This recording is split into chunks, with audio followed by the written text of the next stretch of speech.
চাষযোগ্য জমিতে বিশ্বসেরা কোন দেশ? বিশ্ব মানচিত্রে বাংলাদেশের অবিশ্বাস্য এক রেকর্ড। একটি দেশের খাদ্য নিরাপত্তা এবং অর্থনৈতিক স্থায়িত্বের সবচেয়ে বড় হাতিয়ার হলো তার কৃষি জমি।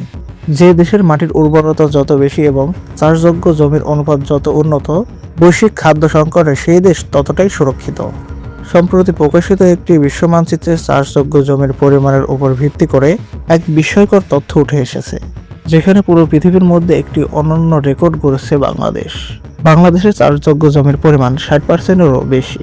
সমগ্র পৃথিবীর মানচিত্রে বাংলাদেশই একমাত্র দেশ যার মূল ভূখণ্ডের 60%-এরও বেশি অংশ সম্পূর্ণ চাষযোগ্য বা আবাদি জমি।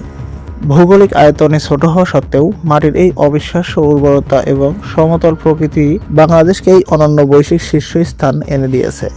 অন্যদিকে চাষযোগ্য জমি 50 থেকে 55%। এই তালিকায় রয়েছে বিশ্বের অন্যতম বৃহত্তম ও প্রভাবশালী কিছু রাষ্ট্র, যেমন ভারত। বিশাল ভূখণ্ডের এই দেশটির অর্ধেকেরও বেশি জমি চাষের উপযোগী।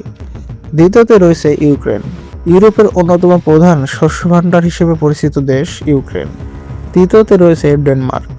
এই উন্নত দেশটিতেও চাষযোগ্য জমির অনুপাত অত্যন্ত চমৎকার। এই পরিসংখ্যানটি প্রমাণ করে যে প্রকৃতির এক অসামান্য আশীর্বাদ রয়েছে বাংলাদেশের মাটির উপর। ভারত বা ইউক্রেনের মতো বিশাল আয়তনের দেশগুলো যেখানে 50% থেকে 55% চাষযোগ্য জমির অধিকারী, সেখানে বাংলাদেশের মতো একটি ঘনবসতিপূর্ণ বদ্বীপ অঞ্চলে এই হার 60%-এরও বেশি। দেশের বিশাল জনসংখ্যার খাদ্য চাহিদা মেটাতে প্রকৃতির এই উপহার সবচেয়ে বড় ভূমিকা পালন করেছে।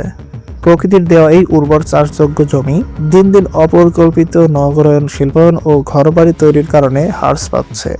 বাংলাদেশের এই অনন্য বৈশ্বিক রেকর্ড এবং কৃষি জমি রক্ষা করতে সরকারি ও প্রাতিষ্ঠানিক পর্যায়ে কী ধরনের কঠোর আইন বা পদক্ষেপ নেওয়া যায়, সেখানে আপনার মূল্যবান ও সচেতনতামূলক কমেন্টটি অবশ্যই আমাদের কমেন্ট বক্সে জানিয়ে যাবেন এবং আমাদের ভিডিওটি ভালো লাগলে শেয়ার করবেন, সাবস্ক্রাইব করে পাশেই থাকবেন।